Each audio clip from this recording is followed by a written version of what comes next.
Hello my dear friends, welcome to my channel. तो आज मैं आपके लिए लेकर आई हूँ क्लास 12 प्रो सेक्शन के चैप्टर 3 द होम कमिंग के कुछ क्वेश्चंस। ये जो लेसन है वो रविन्द्रनाथ टैगोर जी ने लिखा है।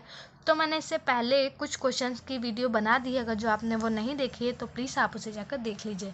तो चलिए हम चलते हैं हमारे आगे के क्वेश्चन की ओर। Why did Phatik go to Kolkata? Phatik Kolkata क्यों जाना चाहता था, या फिर वो फटीक कोलकाता क्यों गया? तो हम इसका आंसर देख लेते हैं। Fatigue was living in country side. Fatigue जो था वो शहर के किनारे रहता था, मतलब कि वो गांव में रहता था। And he had never been in a city, और वह कभी भी शहर नहीं गया था। So he went to Kolkata expecting an exciting life there. तो वह कोलकाता जाकर वहाँ पे वह एक्सपेक्ट कर रहा था, मतलब कि वह सोच रहा था कि अगर जो वो कोलकाता जाएगा तो उसे एक एक्साइटिंग लाइफ वहाँ पर जीने के लिए मिलेगी। सो आई होप आपको ये क्वेश्चन समझ में आ गया होगा। तो चलिए हम बढ़ते हैं हमारे नेक्स्ट क्वेश्चन की ओर। हमारा नेक्स्ट क्वेश्चन है व्हाट हैपेंड विद फटीक इन कोलकाता? कि फटीक के साथ कोलकाता में क्या क्या हुआ? तो इसका हम आंसर देख लेते हैं। In Kolkata Phatik was regarded as an unwelcomed guest. तो वो जो फटीक था, जब वो कोलकाता गया तो उसको महसूस कराया गया या उसे लगा कि वह अनवेलकम्ड गेस्ट मीन्स होता है बिन बुलाए मेहमान। तो उसे एक बिन बुलाए मेहमान की तरह ट्रीट किया गया। And he additional burden in the family, और वो अनावश्यक, जो उसे क्या कहते हैं कि इसकी ज़रूरत नहीं होती है फिर भी वो हो जाता है, तो वही चीज़ यहाँ पे कहा जा रहा है कि वो अनावश्यक एक फैमिली में जॉइंट होना था। He was rebuked by his aunt for small mistake. वह अपनी आंट, मतलब कि यहाँ पे आंट मामी के लिए यूज़ किया गया है, तो वह अपनी मामी के द्वारा छोटी छोटी गलतियों पे बहुत डांट खाता था। तो हम हमारे नेक्स्ट क्वेश्चन की ओर चलते हैं। तो हमारा नेक्स्ट क्वेश्चन है why was fatigue unhappy in Kolkata? जो फटीक था वो कोलकाता में अनहैप्पी, मतलब कि उदास या फिर कह सकते हैं दुखी क्यों था?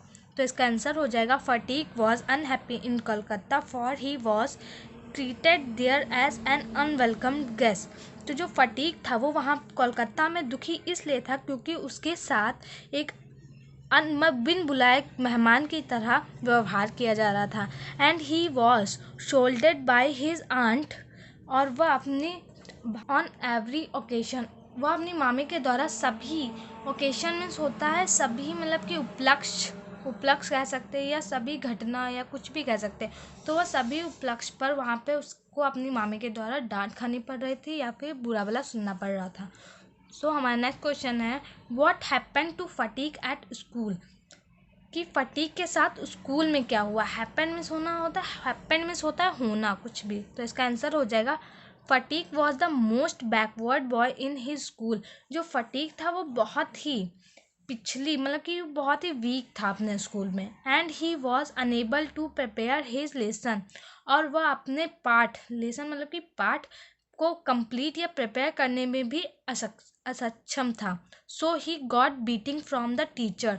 तो वह इसीलिए वह अपने अध्यापक या फिर अपनी टीचर के द्वारा मार खाता था। And his cousin and classmate made fun of him, और उसके जो कज़न, मतलब कि उसके जो भाई बहन थे और जो उसके पाठ में जो उसकी क्लास में पढ़ते थे, क्लासमेट थे, वो उस पर हंसते थे, उसका मजाक बनाते थे।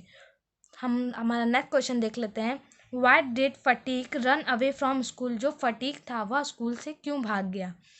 तो इसका आंसर हो जाएगा one day Phatik felt that he was going to have an attack of malaria fever. एक दिन फटीक को महसूस हुआ कि उसे मलेरिया फीवर का अटैक हुआ है। And he thought that he would be a nonsense to his aunt, और फटीक को महसूस हुआ कि वह अपनी नॉनसेंस मीन्स होता है बेवकूफ़। तो फटीक को महसूस हुआ कि वो अपनी मामी के सामने एकदम बेवकूफ़ है, मामी के लिए एकदम बेवकूफ़ ही है, चाहे वो जितना भी एफर्ट कर ले अपनी मामी को खुश करने के लिए, अपनी आंट को खुश करने के लिए, लेकिन वो हमेशा उसे बेवकूफ़ी समझती रहती हैं। So he run away from school to go to his village home. इसलिए वह अपने स्कूल से भाग गया अपने विलेज होम, मतलब कि अपने गाँव के घर जाने के लिए। तो हम हमारा नेक्स्ट क्वेश्चन देख लेते हैं who came to see Phatik? Phatik को देखने के लिए कौन आया? Finally Phatik's mother came to see him. मतलब कि जब फटीक बीमार पड़ गया था तब फाइनली, मतलब कि अंत में उसकी माँ जो थी, फटीक की मदर थी, वो उसे देखने के लिए आई जब फटीक बहुत बीमार पड़ गया। होप आपको ये क्वेश्चन समझ में आ गया होगा।